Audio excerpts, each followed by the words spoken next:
सुंदर मुखि प्रतिभा विरामे वामे विधि सुवचसां वचसां विरामे गीर्वाण वाणी भुवना भरणं भवत्या वंदे दयार्द्र चरणं शरणं जगत्या। नमो नमः प्रेयांसः दर्शकाः। प्रिय दर्शकाः, पुनरागताः वयं वार्तावल्याः नवाङ्कम् आदाय भवतां समक्षम्। अहमस्मि मुकुलः द्विवेदी। अभिनन्दनं करोमि भवतां समेषाम्। अहं ऋचा अपि प्रणतिततिं निवेदयामि। प्रिय वीक्षकाः, वासन्तिके एतस्मिन् काले वृक्षेषु लतासु सुन्दराणि विविधानि कुसुमानि शोभन्ते। वसन्तः तु अस्ति एव ऋतुराजः। एतस्मिन् समये पक्षिणः स्वीय मधुरकलरवैः विशेषतः गातुम् आरभन्ते। कार्यक्रमस्य समारम्भमपि तथैव मधुरस्वरेण कुर्मः सुभाषितेन सह। काठिन्यं गिरिषु सदा मृदुता सलिले ध्रुवा प्रभा सूर्ये वैरम सज्जन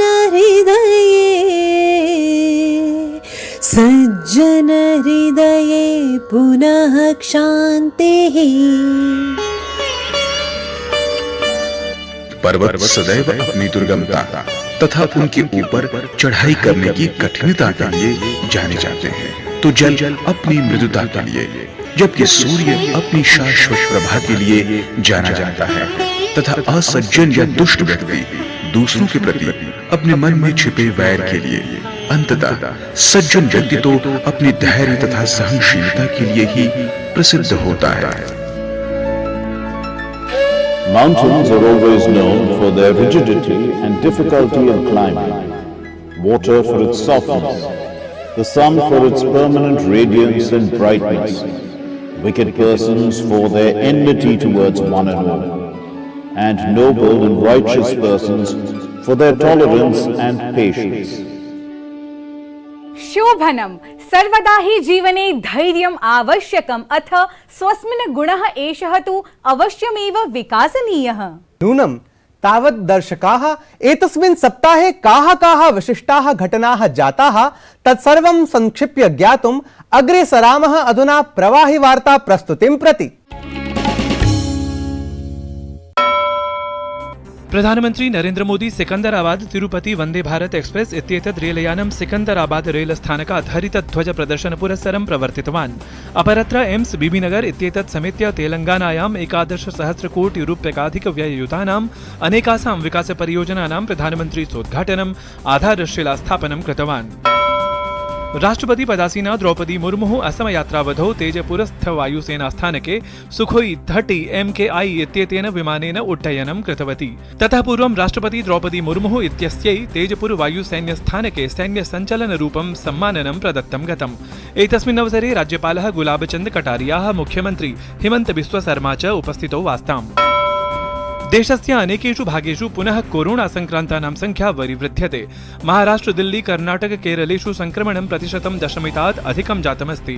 केन्द्रीय स्वास्थ्यमन्त्री डॉक्टर मनसुख माण्डवीयाः सर्वेषां राज्यानां केन्द्रशासित प्रदेशानां च स्वास्थ्यमन्त्रिभिः सह अध्यन्तर्जाल समीक्षोपवेशनं कृतवान्।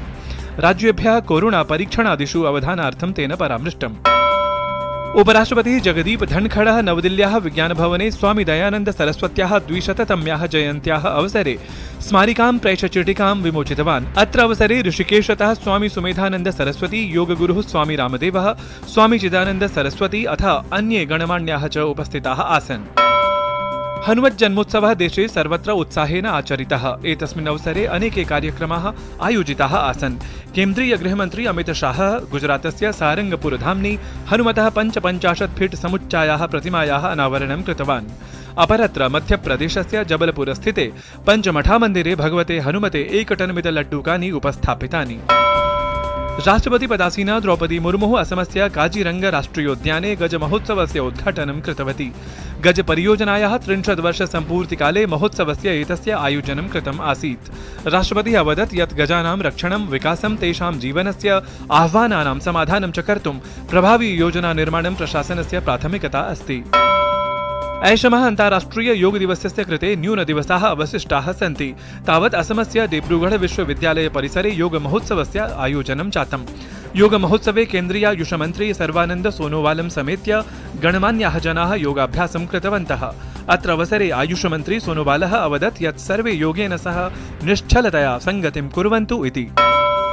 इस्रायेलस्य तेल अवीव नगरे आतङ्किनः आक्रमणे एकः जनः मृतः 5 जनाः च व्रणिताः। तदनन्तरम् आरक्षिभिः प्रतीकारं कृत्वा सः आतङ्की मारितः। इस्रायेलदेशस्य विदेशमन्त्रालयेन एतं सकलं घटनाक्रमम् आतङ्क्याक्रमणम् इति निरूपितम्। तेन सह तत्रत्येन प्रधानमन्त्रिणा अपि नागरिकान् उद्दिश्य सुरक्षाबलानां निर्देशानाम् अनुसरणं कर्तुमपि आह्वानं कृतम्। दर्शकाः, अद्य संस्कृतप्रवाह वैभवम् आधृत्य वयम् आनीतवन्तः किमपि विशिष्टमेव। सत्यं, संस्कृतस्य अर्वाचीनत्वं पदे पदे वयं पश्यामः एव। एतदनुसारमेव उत्तरप्रदेशस्य राजधान्यां लखनऊ नगरे एकस्मिन् विद्यालये कथं संस्कृतस्य शिक्षणं प्रचलति इति ज्ञातुकामाः वा भवन्तः? मुकुल, कः संस्कृतप्रियः एतत् ज्ञातुकामः न स्यात्? भवतु दर्शकाः, एतस्मिन् विद्यालये संस्कृतशिक्षणस्य कीदृशी गतिः इति परिशीलयामः एतेन वृत्तविशेषेण।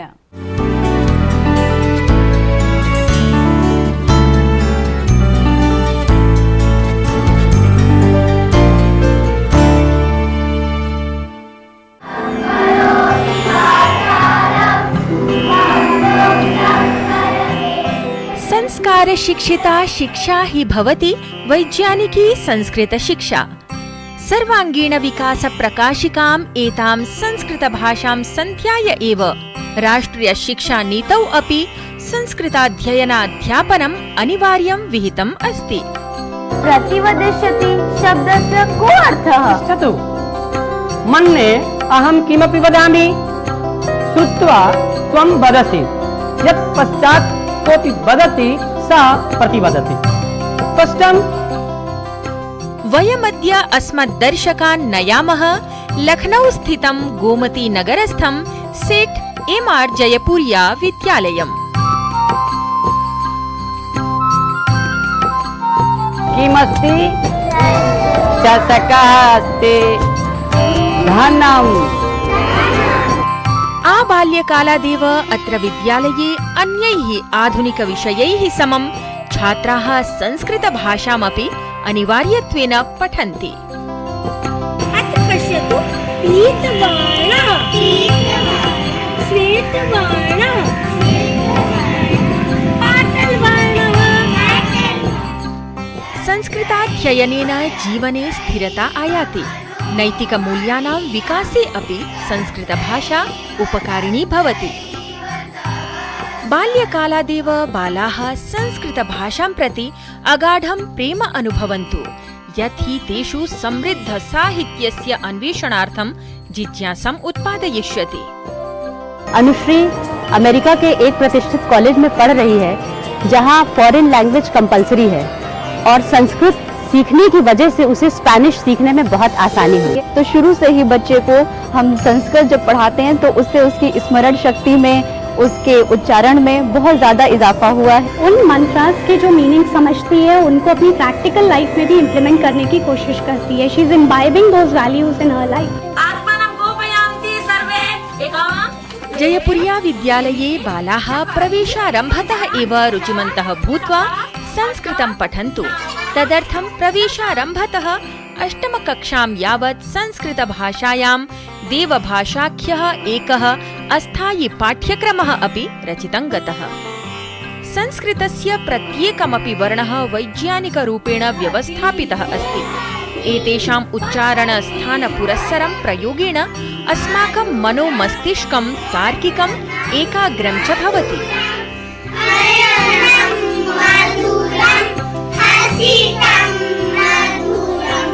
The need of the hour is to impart nation building and character building education to students. When it begins at an early age, the effect is long lasting. I am convinced that this can be effectively and very easily, comfortably done through Sanskrit. विद्यालये उपाध्यक्षपदासीनया श्रीमत्यञ्जलि जयपुरिया इत्यनया अथ doctor सम्पदानंद मिश्र वर्येण सेठ MR Jaipuria विद्यालये संस्कृताध्यापनं समारब्धम्। सः शिक्षकः बहु कृपणः अस्ति। नमामि श्रीमन्। नमामि श्रीमन्। अद्य मम जन्मदिवसः अस्ति। बहु शोभनम्। विद्यालये संस्कृताध्ययनस्य उद्देश्यं सरलं संवादपरकं संस्कृतं सम्भाषणीयं संस्कृतम् इति अस्ति।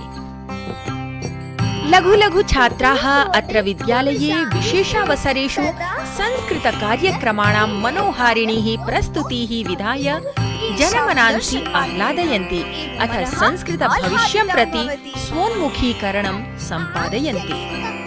संस्कृतं पाठयामि अंगुष्ठा तर्जनी मध्यमा अनामिका कनिष्ठिका।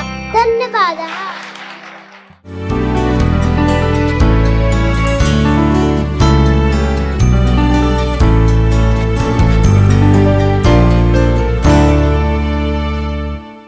सम्यक्। संस्कृतशिक्षणस्य सुदीर्घा परम्परा एवमेव आधुनिकेषु विद्यालयेषु अपि सम्पोषिता स्यात् इति वयं सदा कामयामहे। अथ संस्कृते अनुप्राणिता अस्मदीया समग्रा अपि परम्परा एवमेव प्रसृता भवेत्। अतएव वयम् अपि शास्त्र समर्थितां संवादावलीं वार्तावल्याः तृतीयप्रभागे प्रस्तुमः। आम्, अत एव त्वज्या प्रभागान्तर्गतम् अद्य संवादक्रमं प्रवर्धयितुम् उपस्थितः अस्ति आयुर्वेदाचार्यः प्रोफेसर् मनोरञ्जन साहुवर्यः।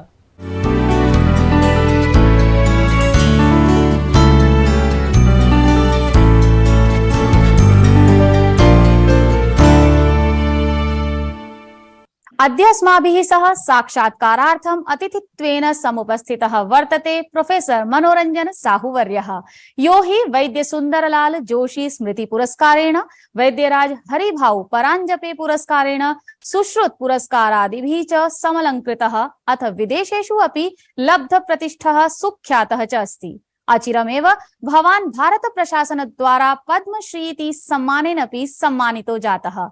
महोदय नमस्कारः। वार्तावली कार्यक्रमे भवतः हार्दिकं स्वागतमस्तु। महोदय, यदा वयं शल्यचिकित्सा विषये चर्चां कुर्मः तदा सर्वादौ मॉडर्न सर्जरी इति आधुनिकः उपचारविशेषः मस्तिष्के समायाति। अस्माकं दर्शकेभ्यः प्रतिपादयतु यत् मॉडर्न सर्जरी इत्यत्र अथ आयुर्वेदिक शल्यचिकित्सायां तावत् कः भेदः अस्ति, अथ शल्यचिकित्सा कियती प्रभावकारिणी इत्यपि कृपया बोधयतु। आयुर्वेद के जो शल्य चिकित्सा का जो इतिहास है वो अत्यंत गौरवशाली है। ईसा पूर्व 500 साल पहले आयुर्वेद के जो शल्य चिकित्सा के जनक जो है वो काशीराज दिव्यदास धन्वंतरी है, जिनसे शल्य चिकित्सा का जो संप्रदाय है वो धन्वंतरी संप्रदाय के नाम पर जानी जाती है। उनके एक शिष्य सुश्रुत, जिनको शल्य चिकित्सा के जनक मानी जाती है, करीब 182 चैप्टर्स उन्होंने एक पुस्तक में लिखी है, जिनको हम सुश्रुत संहिता के नाम पर जानते हैं। उनमें से करीब 300 से अधिक शल्य चिकित्सा के बारे में उन्होंने वर्णन किए हैं। करीब 128 जो है विभिन्न शस्त्र और यंत्रों के बारे में उन्होंने वर्णन किया है, जिसको शल्य चिकित्सा के कार्य में उल्लेख की जाती है। बहुत सारे शल्य चिकित्सा जो आज हम प्रैक्टिस करते हैं वो उसी तरीके से हम प्रैक्टिस करते हैं जो सुश्रुत ने लिखे हैं। जैसे कि हम भग्न की चिकित्सा करते हैं, जैसे कि हम उदर को पाटन करके हम बेबी को डिलीवर करते हैं, जिसको हम वर्तमान समय में सिजेरियन सेक्शन के नाम पर जानते हैं। प्लास्टिक सर्जरी, जिसके हम आज बहुत मॉडर्न सर्जरी के रूप में जानते हैं, सुश्रुत के बताए हुए जो प्रिंसिपल्स है, उनके कहे हुए जो तकनीक है, जो प्रिंसिपल्स और टेक्निक दोनों जो है आज हम उसी तरह से इस्तेमाल करते हैं, जो खासतौर से राइनोप्लास्टी के तरीके जिसको हम बोलते हैं। तो उन्होंने दंड प्रदेश से जो है मांस के एक टुकड़े को निकाल करके उसके एक अंश को शरीर के साथ जुड़ा हुआ रख करके उसके नाक कटा हुआ नाक की जो है उन्होंने उसकी सर्जरी करते थे, ताकि वो विधि आधुनिक सर्जरी में बहुत बाद में आया है। करीब 1964 से एक नया युग के परिवर्तन हुआ है। उसका जो कर्णधार रहे हैं आधुनिक समय में वो काशी हिंदू विश्वविद्यालय के आयुर्वेद विभाग के शल्य चिकित्सक, किसी विशेष रूप से प्रोफेसर के एन उडुपा, प्रोफेसर पीजे देशपांडे जैसे मूर्धन्य के शल्य चिकित्सक, उन्होंने पुनराय ये प्रमाण किए कि आयुर्वेद में शल्य चिकित्सा संभव है। महोदय, आयुर्वेदे कीदृक् विधानां रोगाणां शल्य चिकित्सा संभवा अस्ति? सर्जरी इति उपचार विशेषापेक्षया एषा उत्तमा अस्ति उत वा भवितुं शक्नोति? कुछ प्रक्रियाएं आयुर्वेद में जो शल्य चिकित्सा है, उनकी जो फिलॉसफी है, उनकी जो प्रिंसिपल्स है, वो काफी अधिक कारगर है। उनमें विशेष रूप से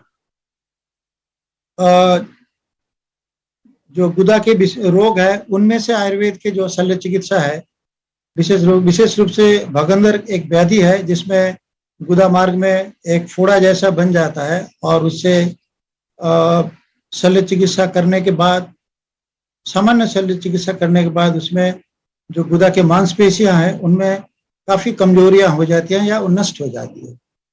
इस प्रक्रिया में आयुर्वेद के विधा द्वारा शल्य चिकित्सा करने पर उन जो विपत्तियां होती है, जो कॉम्प्लिकेशंस होते हैं, उनसे हम मरीजों को कम से कम कॉम्प्लिकेशन के बाद उनके इलाज हम कर सकते हैं। महोदय, क्षारसूत्र चिकित्सा विषये सविस्तरं ज्ञातुम् इच्छामि। अत्र चिकित्साक्रमे भवता एका नूतना पद्धतिः अपि विकसिता अस्ति। का तावत् सा पद्धतिः, कियती च सा लाभकारिणी अस्ति? अपि एषा पद्धतिः वर्तमानसमये प्रयुज्यमाना अस्ति वा?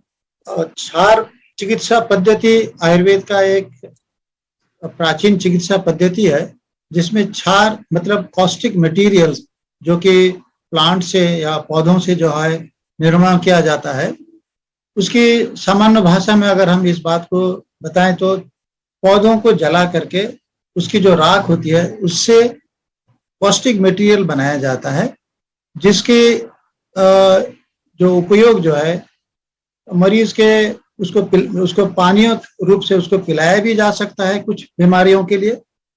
कुछ बीमारियों में उसके लोकल अर्थात स्थानिक प्रयोग से घाव को सुधारा जा सकता है एवं भगंदर चिकित्सा में इसकी विशेष उपयोग किया जाता है। एक तरह के ड्रग डिवाइस है। ड्रग डिवाइस मतलब कि औषधियों को शरीर के अंदर उसको अंदर बिना किसी उसको ऑपरेशन किए, बिना किसी चीर फाड़ किए हम औषधियों को जहां जरूरत है वहां तक पहुंचा सकते हैं। ये अध्ययन देश के प्रमुख चिकित्सा विज्ञान संस्थान जैसे चिकित्सा विज्ञान संस्थान न्यू दिल्ली, ऐसे बहुत 5 प्रमुख चिकित्सा विज्ञान संस्थानों द्वारा इसकी प्रामाणिकता को जो है जांचा गया है, परखा गया है और सभी लोगों ने एक मत से इसके बारे में बताया कि ये आधुनिक चिकित्सा द्वारा भगंदर की चिकित्सा करने से अधिक कारगर है। ये एक विशेष योगदान है काशी हिंदू विश्वविद्यालय के जो हमारे सहकर्मी हैं उन लोगों को द्वारा विकसित की गई इस विशेष चिकित्सा पद्धति से। इस विशेष पद्धति का नाम हम सामान्य रूप से बनारस हिंदू यूनिवर्सिटी टेक्निक बोलते हैं, लेकिन तकनीकी रूप से हम इसको इफ्टैक बोलते हैं। IFTAK। हर शब्द का पहला अक्षर हम लोगों ने लिया है। I stand for interception, F stand for fistula, T stand for tract, A for application, K for क्षार सूत्र। इस तकनीक से सामान्य रूप से अगर चिकित्सा के लिए 6 महीने का समय लगता है तो वो करीब 6 हफ्ते में पूरा हो जाता है। आयुर्वेदिक औषधि द्वारा व्रण चिकित्सा क्षेत्रे अपि भवता कार्यं सम्पादितमस्ति। अत्र अवगन्तुम् इच्छामि यत् आधुनिके युगे आयुर्वेदोक्त औषधि द्वारा व्रण चिकित्सा अपि पुरातन पद्धत्या एव क्रियते उत समयानुसारम् अत्र किमपि परिवर्तनं विधीयमानमस्ति?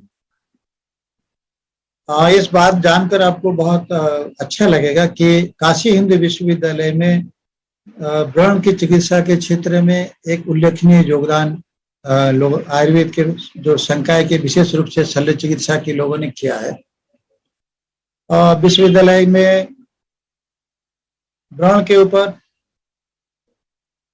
रिसर्च और नए औषधियों के निर्माण के बारे में बहुत अधिक काम हुआ है। करीब आयुर्वेद में 100 से अधिक औषधियां जो कि प्लांट से निर्माण किया जाता है उसकी वर्णन मिलता है। इन औषधियों से जो कि चिकित्सा के व्यवहार होता है, एक ग्रुप ऑफ प्लांट, 5 प्लांट्स होते हैं जिसको हम संस्कृत में पंचबलकल बोलते हैं। वो सभी जो है बहुत कॉमनली अवेलेबल है। सामान्य रूप से हिंदुस्तान के करीब करीब सभी जगह पर ये औषधियों के वृक्ष मिलता है। उनमें से बट है, अश्वस्थ है, उदुम्बर है, प्लक्ष है और पारिस, ये 5 जो औषधियों के पौधे हैं, इनके त्वक, इनकी जो बलकल है, इसका उपयोग होती है। इन औषधियों की उल्लेख आयुर्वेद शास्त्र में सैकड़ों जगह पर इनके उल्लेख है व्रण की चिकित्सा के लिए। लेकिन जो प्राचीन जो पद्धति है उनमें से इन बलकल की या इन बार्क को उबालने के बाद उन पानियों से या उनके द्वारा बनाए गए औषधियों से हम लोग घाव की चिकित्सा करते थे, जो कई बार प्रयोग के लिए थोड़ी मुश्किल पड़ता था। तो हम लोगों ने काशी हिंदू विश्वविद्यालय में चिकित्सा विज्ञान संस्थान के साथ साथ हम IIT इंस्टीट्यूट ऑफ टेक्नोलॉजी में मटेरियल साइंस विभाग के साथ संयुक्त रूप से हम लोगों ने कार्य किया है। और इस कार्य में हम लोग इन औषधियों की जो सबसे कारगर जो अंश है उसको हम लोगों ने अलग किया है। अलग करने के बाद उनको रसायन के साथ मिलाने के बाद ऐसे प्रक्रिया हम लोगों ने तैयार किया है जिससे कि औषधियों के काम करने की अवधि करीब 72 घंटा से 80 घंटा तक हो सकता है। मतलब उसके अगर हम एक बार सामान्य रूप से बात करें कि अगर हम व्रण के ऊपर इन औषधियों के द्वारा निर्मित पट्टी को अगर हम रखें, बैंडेज को अगर रखें, वो करीब 80 घंटा तक औषधियों को घाव के ऊपर डिलीवर करता रहेगा। महोदय, युवानः येन आयुर्वेदीय चिकित्सा पद्धतिम् इतोपि समाश्रयन्तु तदर्थं भवतः का योजनाः सन्ति? आधुनिक समय पर जो टेक्नोलॉजी है, चाहे वो फिजिक्स से हो, चाहे केमिस्ट्री से हो, चाहे वो आर्टिफिशियल इंटेलिजेंस जो है, इन सभी चीजों का आयुर्वेद में शल्य चिकित्सा में समयोग होना बेहद जरूरी है। वर्तमान समय में जो भारत सरकार आयुर्वेद की चिकित्सा पद्धति के ऊपर उनकी जो भागीदारी है या उनकी जो चेष्टा है वो बहुत ही जो है संतोषजनक है।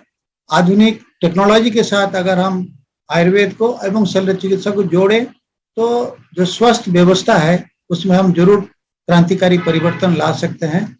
महोदय, वार्तावली परिवार पक्षतः अहं भवद्भ्यः धन्यवाचांसि समर्पयामि। धन्यवादाः। धन्यवाद।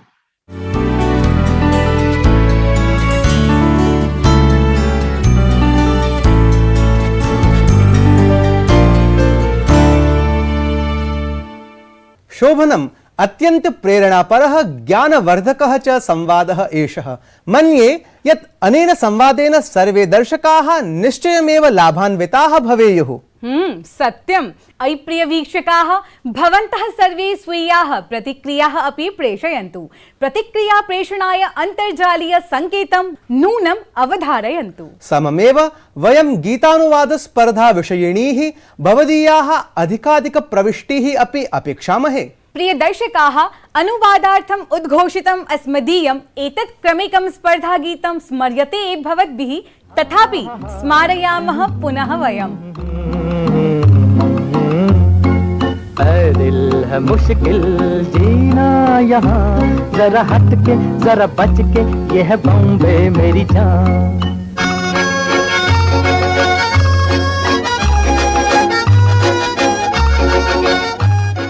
प्रिय दर्शकाः, गीतस्य एतस्य मौलिकानुवाद प्रेषणाय अन्तिमतिथिः अस्ति एतस्य मासस्य 10 दिनाङ्कः। स्पर्धा विजेत्री नामोद घोषणा च तदनु 15 दिनाङ्के करिष्यते। दर्शकाः, अधुना तु कालः समायातः प्रस्थानवेलायाः।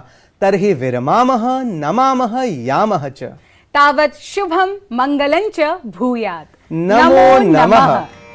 शुद्ध ब्रह्म परात्पर राम कालात्मक परमेश्वर राम शुद्ध ब्रह्म परात्पर राम कालात्मक परमेश्वर राम शेषतल्प सुख निद्रित राम ब्रह्माद्यमर प्रार्थित राम चंड किरण कुल मंडन राम श्रीमद्दशरथ नंदन